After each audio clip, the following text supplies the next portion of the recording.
नमस्कार बंधुरा आध्यात्मिक दर्शन चैनेले आपनादेर सबाइके जानाई स्वागत। आशा करछि प्रत्येकेई भालो आछेन एबं सुस्थो आछेन। बंधुरा आपनारा प्रत्येकेई जानेन सामनेई आसते चलेछे श्रावण मास।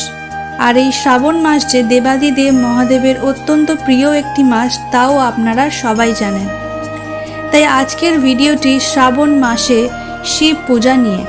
শ্রাবণ মাস দেবাদিদেব মহাদেবের কেন এত পছন্দের, কিভাবে শ্রাবণ মাসে শিবের ব্রত পালন করবেন, শ্রাবণ মাসে ব্রতের মাহাত্ম্য কী, এই সমস্ত বিষয় নিয়ে আলোচনা করব এই ভিডিওর মাধ্যমে।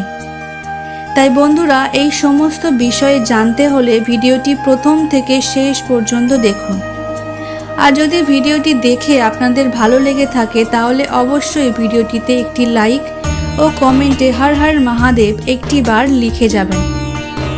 আর অবশ্যই করে আপনাদের নিকটবর্তী বন্ধু বান্ধব পরিবার পরিজনদের সাথে ভিডিওটি শেয়ার করতে ভুলবেন না, যাতে তারাও এই ভিডিওটি দেখে কিছুটা উপকৃত হতে পারে।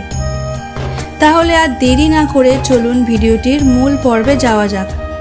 প্রথমেই আপনাদেরকে জানাবো এই শ্রাবণ মাসটি দেবাদিদেব মহাদেবের কেন এত প্রিয়, কেন শ্রাবণ মাসটিকে দেবাদিদেব মহাদেবের মাস বলা হয়। এই সম্বন্ধে দুটি কাহিনী পাওয়া যায়। একটি হলো দেবী পার্বতীকে নিয়ে। পিতা হিমালয় এবং মাতা মেনকার কন্যা পার্বতী ভগবান শিবকে স্বামী রূপে পাওয়ার জন্য কঠোর তপস্যা করেছিলেন। আর এই তপস্যাটা নাকি করেছিলেন শ্রাবণ মাসে। শ্রাবণ মাসে শিবের ব্রত পালন করে মাতা পার্বতী ভগবান শিবকে সন্তুষ্ট করেছিলেন, যার ফলে মা পার্বতী ভগবান শিবকে পতি রূপে পান। মাতা পিতার অনুমতিতেই মা পার্বতী এবং ভগবান শিবের বিবাহ হয়। তাই মনে করা হয় প্রেম বিবাহের জন্যে নারী এবং পুরুষ যে কেউ যদি ভগবান শিবের এবং দেবী পার্বতীকে একসঙ্গে পূজা করেন তাহলে তাদের মনোবাঞ্ছা পূর্ণ হয়। তাছাড়াও দাম্পত্য জীবনে সুখ শান্তি নিয়ে আসে। যাদের সন্তান প্রাপ্তিতে অসুবিধা হচ্ছে তারাও এই শ্রাবণ মাসে ভগবান শিবের এই ব্রত করতে পারেন। এমন অনেক ক্ষেত্রেই দেখা গেছে যে শ্রাবণ মাসে সোমবার করলে সন্তান প্রাপ্তি ঘটেছে। আর যদি আপনারা 16 সোমবার করেন তাহলে তো আরও ভালো। শ্রাবণ মাস নিয়ে আরও একটি গল্প পাওয়া যায়, তা হলো এই শ্রাবণ মাসেই কিন্তু সমুদ্র মন্থন ঘটেছিল।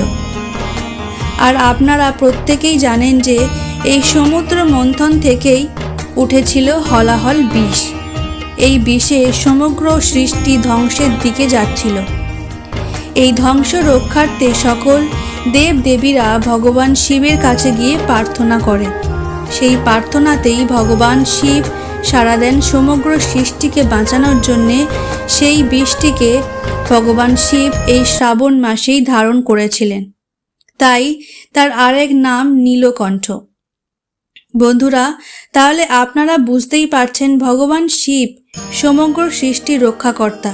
তিনি করতে পারেন না এমন কোনো কাজ কিন্তু নেই। আপনাদেরকে জানিয়ে দিলাম কেন এই শ্রাবণ মাস ভগবান শিবের এত পছন্দের, বা শ্রাবণ মাসকে দেবাদিদেব মহাদেবের মাস কেন বলা হয়। তাহলে চলুন এবারে আপনাদেরকে জানাই শ্রাবণ মাসে শিবের ব্রত কিভাবে করবেন। বন্ধুরা শ্রাবণ মাসে আপনারা দুই রকমভাবে ব্রত পালন করতে পারেন। প্রথমটি হলো শ্রাবণ মাসে শুধুমাত্র সোমবারগুলি আপনারা ব্রত পালন করবেন। আর দ্বিতীয়টি হলো পুরো শ্রাবণ মাসটি ধরেই ব্রত, অর্থাৎ শ্রাবণ মাসের প্রতিটি দিনই আপনারা ব্রত পালন করবেন। যদি আপনারা শুধুমাত্র সোমবার ব্রত পালন করেন তাহলে কিভাবে তা ব্রত পালন করবেন সেটি আপনাদের জানাই।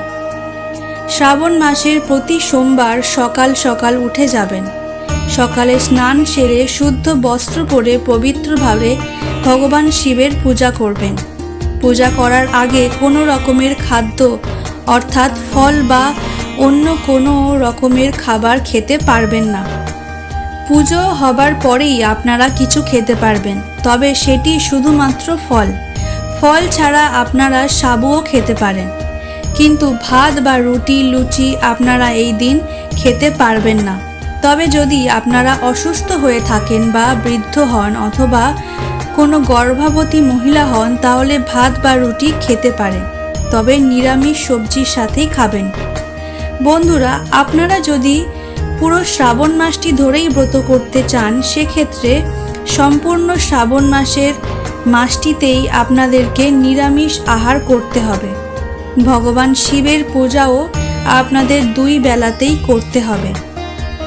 সকালে শুদ্ধ বস্ত্র পরে ভগবান শিবের পূজা করবেন, ভগবান শিবকে অভিষেক করবেন, ভোগ প্রদান দেবেন, প্রদীপ ও ধূপ কাঠি জ্বালিয়ে পূজা করবেন। আর সন্ধেবেলায়ও ভগবান শিবকে প্রদীপ ধূপ জ্বালিয়ে ঘণ্টা বাজিয়ে সন্ধে দেবেন। সাথে যদি ধুনো দিতে পারেন তাহলে খুবই ভালো হয়। ভগবান শিবকে তো সারা বছরই পূজা করা যায়, কিন্তু শ্রাবণ মাসটিতে বিশেষভাবে শিব পূজার জন্য গুরুত্ব কেন দেওয়া হয় তাও জানিয়ে দিই। অর্থাৎ শ্রাবণ মাসে শিবব্রত পালনের মাহাত্ম্য কী তা আপনাদের জানাবো। বন্ধুরা, এই মাসেই শিব পূজা করলে মনের সকল ইচ্ছার পূর্ণ হয়। বিশেষ করে যারা সন্তান লাভে বারবার বিফল হচ্ছেন তারা একটি বার শ্রাবণ সোমবার ব্রতটি পালন করে দেখুন।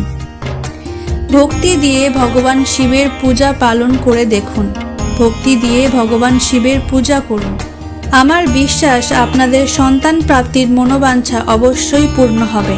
এই শ্রাবণ মাসে যদি অন্য কোনো মনস্কামনা প্রাপ্তির জন্য ব্রত করেন তাহলেও ইচ্ছে পূরণ করবে ভগবান শিব।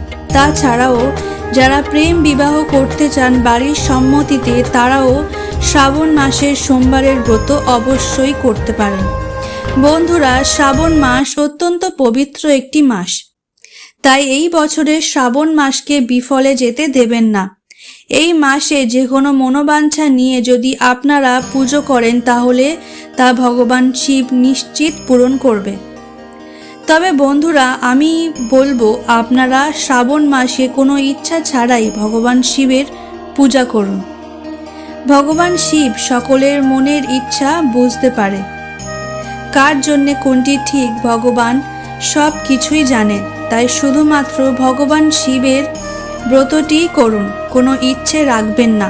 তাহলে দেখবেন ভগবান শিব আপনাদের সকল বিপদ আপদ কাটিয়ে দিচ্ছে, আপনার সকল ইচ্ছের পূরণ করছে।